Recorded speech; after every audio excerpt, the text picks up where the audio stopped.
come up to 100 girls out there, so give me a minute.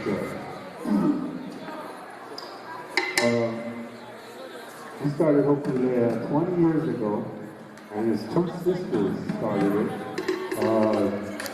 Rosemary Miller, and Nobler and Clarita. And they've been dancing hula all their life. And they moved here 20 years ago, and it was just our family that were dancing all around Central Oregon, just doing small campaigns. And people started getting interested in dancing hula, so that's when Hokule'a was born in Central Oregon. But these two sisters got so much talent, they wanted to share it with Central Oregon. That's been really fun. It's been an adventure for us. And we're just not, like I said earlier, just a Hawaiian group down out here dancing.